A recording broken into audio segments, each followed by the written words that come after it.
মোহতারাম, এবার জিজ্ঞেস করব, বাংলাদেশে পড়াকালীন সময়ে আপনার কোনো স্মরণীয় ঘটনা যেটা এখনো মনে আছে, আন্দোলিত করে আপনাকে, হিফজ পড়া অথবা কিরাত বা অন্য কোনো পড়াশোনার সময়?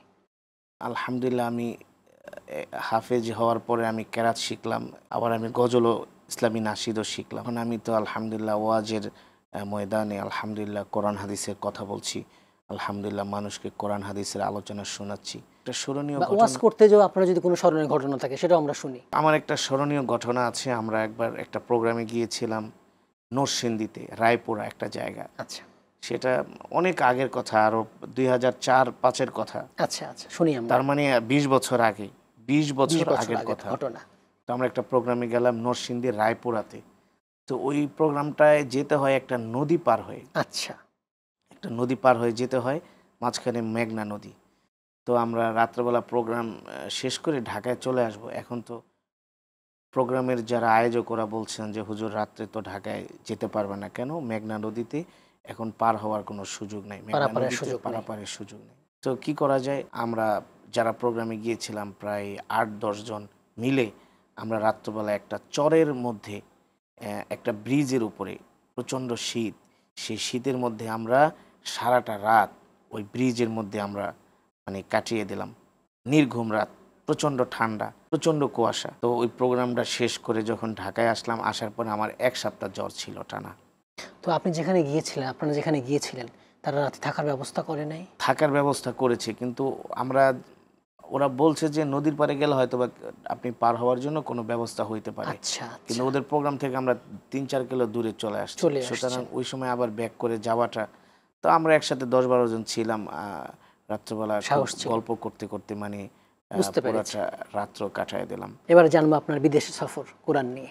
আলহামদুলিল্লাহ, আমি এই পর্যন্ত আলহামদুলিল্লাহ অনেকগুলো দেশে তো আমি বিশেষ করে কেরাত ছুটে মাহফিলে, চলেছেন কোরআন নিয়ে। আলহামদুলিল্লাহ, যেমন মালয়েশিয়ার একটা মসজিদ আছে, জাতীয় মসজিদ, মসজিদে নেগারা, তারপরে মসজিদে জামেক। ওরা প্রতি বছর ওদের মানে স্বাধীনতা দিবসকে বলা হয় মারদেকা, অর্থাৎ ইন্ডিপেন্ডেন্ট ডে, জি জি, স্বাধীনতা দিবসে মালয়েশিয়ানরা ওরা কেরাত আয়োজন করে, মাহফিলের আয়োজন কোরআন করে, কেরাত তেলাওয়াতের আয়োজন। মাহফিলের আয়োজন করে। এখানে আমাদেরকে আসলে ওদের থেকে আমাদেরকে শিক্ষা নিতে শিক্ষা হবে, নেওয়া দরকার। শিক্ষা নেওয়া উচিত যে তারা তাদের দেশের স্বাধীনতা দিবসে কেরাত মাহফিলের আয়োজন করে। শুধু কেরাত মাহফিলের আয়োজন করে না, তারা রোজা রাখে। হ্যাঁ, আর আমরা আসলে কি বলবো, হ্যাঁ, অন্যরকম করে থাকি। অন্যরকম করে থাকি। এটা আসলে আমাদের জন্য মানে আমাদের বিজয়তে আমরা আল্লাহকে স্মরণ করব, প্রশংসা করব, অফকোর্স, তাওবা অফকোর্স, করব, ইস্তেগফার করব। অফকোর্স, হ্যাঁ, সূরা নাসরে আল্লাহ তাআলা বলেছেন। অফকোর্স। তো দেখেন তো ওই মসজিদে জামেকে কেরাত মাহফিল। তো আমি আলহামদুলিল্লাহ সেখানে আমাকে আসরের পরে আমার তেলাওয়াতের একটা শিডিউল ছিল। তো আমি তেলাওয়াত করতেছি, দেখি তেলাওয়াত শেষ হওয়ার পরে অনেক, ওইটা মালয়েশিয়া তো আসলে একটা ট্যুরিস্ট কান্ট্রি, অনেক দেশের পর্যটক ওই দেশে আসে। তো অনেক অমুসলিম ছেলেমেয়েরা তারা মসজিদের চতুর্পাশে দাঁড়ায় আছে, অনেক, মানে কি বলবো, একদম ভিড় লেগে গেছে। তো আমি জিজ্ঞেস করলাম মালয়েশিয়ার একজন কারি সাহেবকে, সে বলল কি এটা হচ্ছে আমাদের দেশের স্বাধীনতা দিবসে আমরা যে ক্যারাত প্রোগ্রাম করি, তো তারা কোরআন তেলাওয়াত শুনে তারা মানে তাদের জড়ো ভালো হয়েছে, ভালো একত্রিত লেগেছে, হয়েছে। এই কারণে তারা আমাদের মানে মসজিদ আঙ্গিনায় তারা প্রবেশ করছে, মানে মসজিদে ঢুকছে তারা তেলাওয়াত শোনার জন্য। আমি সুবহানাল্লাহ। অবাক হয়ে গেলাম। অথচ ওদের ওদের অর্ধনগ্ন পোশাক, ছেলেরা হাফ প্যান্ট পরে আছে, কিন্তু আল্লাহ তাআলার কোরআন এমন এক মানে কোরআনের আকর্ষণীয়, এমন এক আকর্ষণীয় আকর্ষণ। সুর যা মানুষের হৃদয়কে স্পর্শ করে। তো তারা তেলাওয়াত শোনার জন্য একদম ভিড় জমায়ে আছে। তো এই দৃশ্যটা দেখে আলহামদুলিল্লাহ আমার কাছে এমন ভালো লাগলো। পরে আমি প্রশ্ন করলাম যে ভাই, শুধু কি আর এমন কোনো ঘটনা আছে যে এই যে অমুসলিমরা আইসা তেলাওয়াত শোনে, তারা আমাদের কোরআন শোনে? বলে আলহামদুলিল্লাহ প্রতি বছর অগণিত অমুসলিমরা মালয়েশিয়াতে ইসলাম ঘুরতে গ্রহণ এসে করে। তারা ইসলাম নিয়ে গবেষণা করে। তারা ইসলাম নিয়ে রিসার্চ করার কারণে আলহামদুলিল্লাহ তারা অনেকেই কালেমা পড়ে মুসলমান হয়ে যাচ্ছে। তারপর বাস্তব একটা, ধর্মের কাছে চলে আসে। নিশ্চয় হ্যাঁ, সুবহানাল্লাহ। বাস্তব ধর্মের কাছে চলে আসছে, কারণ ইন্নাদ-দীন ইনদাল্লাহিল ইন্নাল্লাহিল ইসলাম। ইসলাম, আল্লাহ তাআলার কাছে মনোনীত ধর্ম হলো ইসলাম। ইসলাম। পরিপূর্ণ জীবন ব্যবস্থার নাম হলো ইসলাম। ইসলাম। আল-ইয়াওমা আকমালতু লাকুম দীনাকুম দীনাকুম। ওয়া আতমামতু আলাইকুম নি'মাতি ওয়া রাদিতু লাকুম ইসলামা দীনা। দীনা।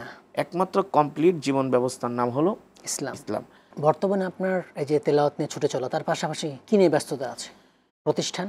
বর্তমানে আমার তেলাওয়াত নিয়ে ব্যস্ততা, তার সাথেও আলহামদুলিল্লাহ আমি 2টা মসজিদে খুতবা দিই, 2টা মসজিদে আমি জুমার সালাত পড়াই। একটা হচ্ছে গাজীপুরের শ্রীপুর মাওনাতে হাজী আব্দুস সাত্তার জামে মসজিদ, যেটা বাংলাদেশের অনেক বড় একটি খুবই মানে শৈল্পিক নান্দনিক যাকে বলে, আচ্ছা হ্যাঁ আচ্ছা, মানে মসজিদ অসাধারণ একটা মসজিদ আলহামদুলিল্লাহ, খুবই নতুন বানানো? দৃষ্টিনন্দন। নতুন প্রায় 4 থেকে 5 বছর হয়ে আচ্ছা গেছে। আচ্ছা, দৃষ্টিনন্দন একটা মসজিদ অনেক দূরে আলহামদুলিল্লাহ। যান আপনি খুতবা দিতে? হ্যাঁ অনেক, সেখানে অনেক মানুষের দূর সমাগম দূরান্ত হয়। থেকে অনেক ইসলাম প্রিয় কোরআন প্রিয় মুসলমানরা আসে। সেখানে আমি 2টা জুমা পড়াই, আর 2টা জুমা পড়াই ঢাকার সাভারে 2 জায়গায় মসজিদের খুতবা দেই। আমার নিজস্ব 2টা প্রতিষ্ঠান রয়েছে। ডেমরাতে একটা প্রতিষ্ঠান রয়েছে মারকাজুল ইহাবিল কোরআন ইসলামিয়া। আরও আমি অনেক মাদ্রাসায় আমি খণ্ডকালীন ক্লাস নিই। আপনার আরেকটি পরিচয় আছে, আপনার সুন্দর নাশিদ গান, আমরা ইনশাল্লাহ একটু শুনে নেব কয়েক লাইন। হ্যাঁ, আমি নিজেই নাশিদটি লিখেছি, নিজেই সুর করেছি। হঠাৎ করে, হঠাৎ করে শুনবি একদিন আমার মৃত্যুর খবর,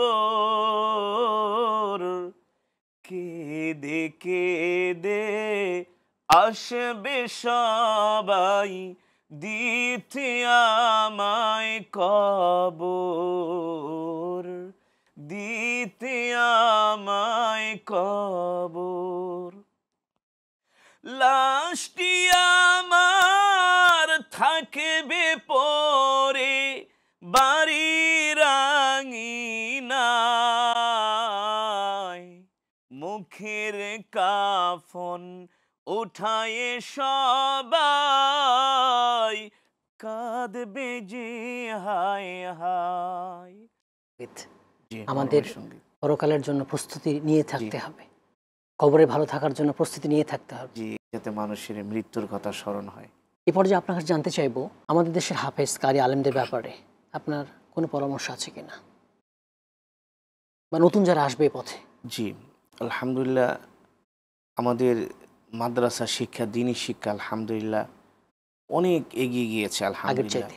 আমাদের আকাবে, আমাদের মুরব্বীরা যারা মেহনত করার কারণে, তাদের কোরবানির কারণে আলহামদুলিল্লাহ দ্বীনি শিক্ষা এখন অনেক অগ্রগামী আলহামদুলিল্লাহ। তো আলহামদুলিল্লাহ। আমি আসলে যারা হাফেজ হতে চায়, যারা কারি হতে চায়, যারা আলেম হতে চায়, সেই প্রিয় ভাইদেরকে বলবো যে পড়াশোনা অবস্থায় ফেসবুক, ইউটিউব, সোশ্যাল মিডিয়া থেকে সময় নষ্ট না করা। এটা এখন অনেক মাদ্রাসার ছাত্ররাও ফেসবুকে আসক্ত। এবং পরিপক্ক না হয় এই ময়দানে না আসা, পরিপক্ক না হয়ে এই ময়দানে না আসা। আর ভালো হাফেজ হতে হলে অবশ্যই অনেক বেশি মেহনত করতে হবে, সাধনা।